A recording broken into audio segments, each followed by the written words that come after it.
I love it when you can revisit an awesome game with even more awesome features, and this one today is no exception. And today we're talking about Deaths Gambit. It was developed by White Rabbit, it came out in August the 14th, 2018, and was well received by the Steam community. For everyone else who doesn't know what Deaths Gambit is, it is a side-scrolling, monster-slaying RPG, brought back as an agent of death and then sent into the world to cause carnage and mayhem. If you're expecting this game to hold your hand through a nice 2D scrolling platformer, then you're in for a nasty shock. It is a hardcore, gritty, Dark Souls-esque game. Reminisces of similar titles such as Salt in the Sanctuary and Hollow Knight. But its hardcore difficulty is part of its charm. It requires you to master precise combat with a whole variety of different weapons and abilities, all while confronting the nasties of the dark deep. And if you think the regular enemies are hard enough, wait till you get to the Undying Guardians, huge hulking monstrosities that test every skill and precision that you've got so far, from giant armoured horses to lightning shooting lizards. The great news is, however, if you haven't played the game before, or you did play the original, then there's a brand new expansion coming out, and the best news is that it's totally free and it's available on Steam for $19.99. The update essentially doubles what you already had before, with 10 new levels, 22 weapons, 100 talents, skills, storylines, new cinematics, gameplay enhancements,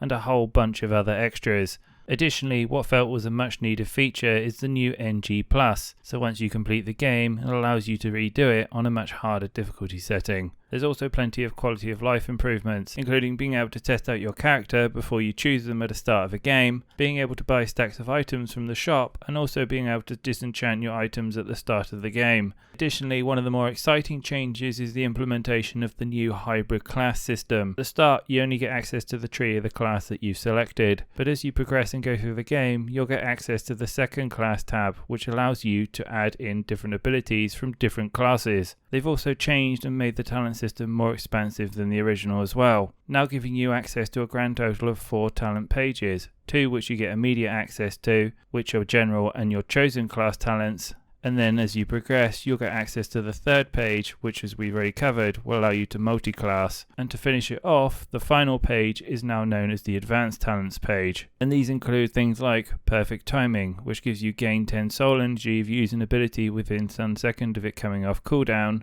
or for example crash dodge, which means that when you use soul crash you become invincible until you hit the ground. All this is great because it means you'll get a much richer, deeper experience, and you'll be able to go and do more replays because there'll be much more specs to choose from. If you want a more detailed view on all the talent changes that are coming up, do check out their Tumblr blog and I'll put it in the comments below. As previously mentioned, they've also expanded on the catalogue of weapons that they've included in this game, all of which can be gathered from multiple sources, be it crafting, hidden away in the maps, or just general boss drops. The cool thing about all these new weapons though is they all come with their own individual effect, meaning that the playstyles can now be built and tailored around them, giving you the opportunity to play the game multiple times in different ways. There's an absolute slew of changes in the Afterlife expansion, and if you want a detailed list of all of them, I highly recommend you check out the developer video. This video is to mainly highlight the game and remind you that it exists, and I think you'll probably enjoy it if you give it a chance. It is an incredibly beautiful gothic game and I can't wait to give it a go. Expansion comes out at the end of the month, so you've still got lots of time to save your pennies,